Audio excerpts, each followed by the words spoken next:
Assalamualaikum warahmatullahi wabarakatuh. Ashama akkam jirtu hordoftoota channel YouTube Abdul Abbe barnoota haalaan barbaachisaa ta'eef kan namni hundi beekuuf itti fayyadamuu qabu TikTok irraa settingii bareedaa tokko kan yeroo baay'ee settingii keessatti hin argamne kan karaa salphaadhaan viidiyoo adda addaa viidiyoolee wal fakkaatan ittiin sirreeffachuu dandeenyu akkasuma hordoftoota keenyallee namoota channelii keenya hordofan kan gargaaruu danda'u tokko kan namni hundi beekuuf itti fayyadamuu qabu tokko isinii qabadhee dhufe kan waliin ilaallu ta'a obbolee channel YouTube kanaaf haaraa taatan subscribe like share hiriyoota keessaniif gochuun haga xumuraatti na waliin turaa isiniin jecha yoo isinii danda'ame video kana haga xumuraatti daawwadhaa video yeroo daawwattanu isiniin jira TikTok irra seenaa maali settingiin bareedaan kun isa jedhu waliin ilaalla asirratti akkuma argitan kana playlist settingii keessatti argattan TikTok irratti viidiyoolee wal fakkaatan yeroo baay'ee yeroo argitan namoonni baay'een fayyadaman argitan kutaa keessattuu wantoota walitti aananii partii 1 partii 1 partii 2 jedhee jiru namoonni baay'een playlistiidhaan hidhanii kutaa tokkoffaa kutaa lammaffaa jedhanii hordoftootaaf lafa kaa'u haala kamiin playlistii sana TikTok irratti walitti hidhuu dandeenya settingii keessaa hin argattan haala kanaan amma partii 1 partii 2 kutaa tokkoffaa kutaa lammaffaa jedhee walitti aansitanii haala kamiin fayyadamuu dandeessu akkasuma viidiyoo keessa yeroo daawwatu namni jala kanatti kutaa tokkoffaa lammaffaa isaa salphaadhumatti kutaa sadaffaa kutaa arfaffaa jedha wantoota tartiibaan maxxansitan salphaadhumatti asirraa argachuu dandeessu edit gochuu playlistii sana dandeessu maqaa jijjiiruu dandeessu share playlistii gochuu dandeessu akka inni paartiidhaan kutaa tokkoffaa kutaa lammaffaa kutaa sadaffaa jedha deemu haala kamiin gochuu dandeessu akkasuma viidiyoo wal fakkaataa akkamitti bakka tokkotti hidhuu dandeenya ka jedhu namoota baay'ee nagaabataa ture settingii keessaa hin argattanii playlistii ka yeroo baay'ee maaliif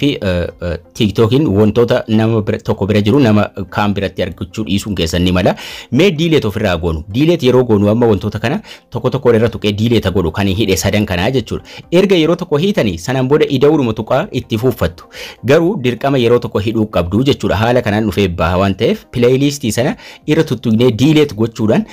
ida'uun sun achi ni dhabamaa jechuudha playlist sana akka haaraatti akkamitti fidanna isa jedhu ilaalla tuqaa sadan tuqee delete godhu playlist delete gochuun video delete gochuun tokko miti yeroo sin playlist delete gootan videoon sun hin badu videoon keessa ture playlist duma keessaa ba'a amma hundinuu delete ta'ee duwwaa jira okay lama tafaa ammallee lamman kanas irra tuttuqee delete godhu tokkoon jiraa irra tuqee delete godhu maaliif achi balleessee isinitti agarsiisuu barbaada waan ta'eef kara lamaan playlist hidhachuu dandeenya karaan lamman kun isa kamii isa jedhu waliin ilaallaa jechuudha playlist tokkotti galeera isa sana tuqee delete ofirraa godha delete playlist ka jedhu kana tuquudhaan isas delete godha amma playlistiin irraa bade mallattoon ida'uus badee jira karaan inni jalqabaa nuti amma playlist ida'uu sana hin qabnu asii settingii keessaas yeroo baay'ee hin argannu kanaafuu maal goona viidiyoo irra tokkorra tuquudha viidiyoo playlistii irratti galchuu eegallu irra tuqnaa jechuudha viidiyoo tokkorra tuqna viidiyoo maxxanfamee jiru keessa tokkorra tuqnaa jechuudha tokkorra tuquudhaan akkamitti akka playlistii sana karaa isa jalqabaatiin hidhannu waliin ilaallaa jechuudha viidiyoo rumar tokkorra tuqnee gara fuula duraa adeemuudhaan tuqaa sadii of jalaa qaba viidiyoon kamuu yeroo irra tuqtan viidiyoo wal fakkaataa hidhuudha waan ta'eef fakkeenyaaf barnoota imo kanarraa haa tuqu sanaan booda jala kana tuqaa sadii arganna videoon kun playlistii keessa galuu eegaluudhaaf jechuudha tuqaa sadii tuqina karaa inni jalqaba tuqaa sadan kana tuquudhaan jala kana mallattoolee adda addaa nuu fida mallattoolee jala kana keessa jiran keessa R2 playlist ka jettu kun as jirti R2 playlist kana tuqannaa jechuudha R2 playlist kana yeroo tuqanne maqaa playlist maqaa keessatti walitti qabuu barbaannu mata duree isaa nu gaafataa jechuudha mata duree isaa haga qubee 25 isin gaafata osoo gabaabsitanii barreessitanii baay'ee bareedaadha qubee tasa dheeraa barreessuu dhiiftanii jechuudha barnoota imo jedhanii dan ka jedhuun tuqaa jechuudha dan ka jedhu tuquudhaan deemnee viidiyoo biraas itti gaggalfanna amma barnoota imo wal qabate waan ta'eef already hidhamee jira jechuudha mata duree itti hidheen jira kunno playlistiin tokko dhufee jechuudha kanaan booda video itti naqachuu dandeenya barnoota imotii waan wal qabate add video ka jedhu tuquudhumaan video itti gaggalfanna video haga barbaanne sanduuqa kana select godha sanduuqa video irratti nu dhufe video haga feene itti galfanna amma video abba afur itti galchee kutaa tokkoffaa kutaa lammaffaa kutaa sadaffaa kutaa arfaffaa jedhee fide ammas itti da'uu barbaannan itti ida'uu dandeenya jechuudha garuu kanaan booda viidiyoo irra tuquu nurraa ni eegamu playlistii achumatti hidhachuu dandeenya daawwattoonni keenyas asuma jalaa irra tuquu jechuudha viidiyoo tokko daawwata viidiyoon kan biraas paartiin biraas akka jiru asuma jalaa arguu jechuudha kanaan booda garuu erga playlistii tokko hidhannee booda ida'uudhuma tokko playlist adda addaa hidhachuu dandeenya ida'uutu ina barnoota isin waan barbaadan hidhattu barnoota YouTube barnoota TikTok jedha waan TikTokin YouTube wal fakkaatu haala kanaan ittidha playlistiin na dhufa viidiyoon na dhufa viidiyoo itti guurinaan jira viidiyoo sana wal fakkaatan itti gaggalchaa jechuudha video barnoota YouTube tiin wal fakkaatan tartiiban sanduuqa kana select godhaa itti galcheen dan ka jedhu tuqa videoon 7 itti gale kutaa 1 kutaa 2 kutaa 3 kutaa 4 kutaa 5 kutaa 6 kutaa 7 jedha tartiibuma isin itti galchitaniin dhufee itti seen daawwattonni keessan as jala barnoota YouTube jedhee videoon 7 akka achi keessa jiru videooma tokkoon sana daawwataa dhufanii arguu jechuudha.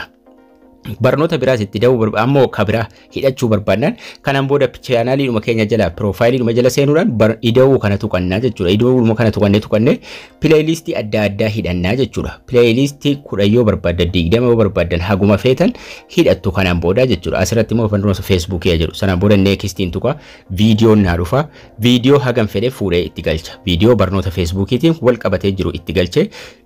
dan ka jedhu jala jira danii san tuqaa jechuudha. Warri pileeylistiitti galanii jiru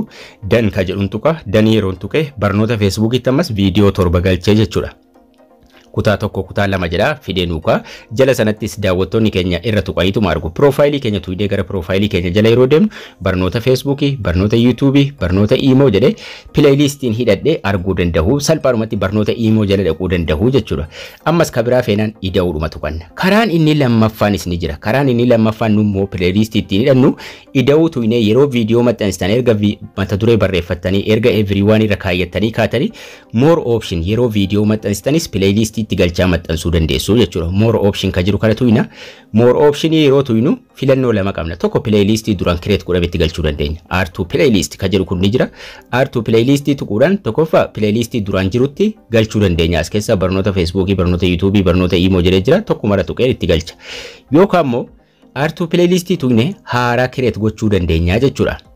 New playlist ka jedhu kun jala jira. New playlist ka jedhu tuqannee pileeylistii haaraas banachuu dandeenya jechuudha. Karaan tokkoffaan viidiyoo irra tuquudhaan karaan lammaffaan immoo yeroo viidiyoo maxxansitan asirratti immoo barnoota TikTok jedhu daniin tuqaa jechuudha. Danii yeroon tuqe pileeylistiin kiyya create naa tahee jechuudha. R2 playlist ka jedhu kun moorii keessaa arganna. Kunoo as keessatti arganna. Pileeylistii kabiraa ammas barbaannaan asuma irratti kabiraa ammas create godhata. Viidiyoo asumatti yeroo viidiyoo maxxansitanis itti galchaa adeemuu dandeessu jechuudha. Kanaafuu karaa lamaan tokko viidiyoo duraan maxxansitan irra tuquudhaan R2 playlist gootu.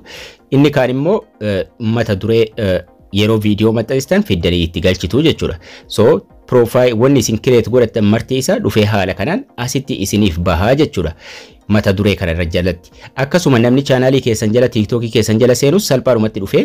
achirraa mata duree dhimma barbaade irratti daawwachuu dhaggeeffachuu barbaade pileeylistii jala argachuu danda'a. Akkasuma chaanaalii kiyya jala yoo seentan immoo mata duree pileeylistii YouTube jala yoo seentan barnoota TikTokii kabiraa yoo feetan bal'inaan asirraa argachuu dandeessu. Haala kanaan TikTokii irratti pileeylistii create godhachuu dandeessuun isiniin jedha. Barnoonni keenyas kana fakkaata. Akka irraa barattan abdii guddaan qaba. Laayikii, sheerii hiriyoota keessaniif gochuu hin dagatina. Haga barnoota kutaa itti aanu walitti deebinutti turtii gaarii nagayaan tura.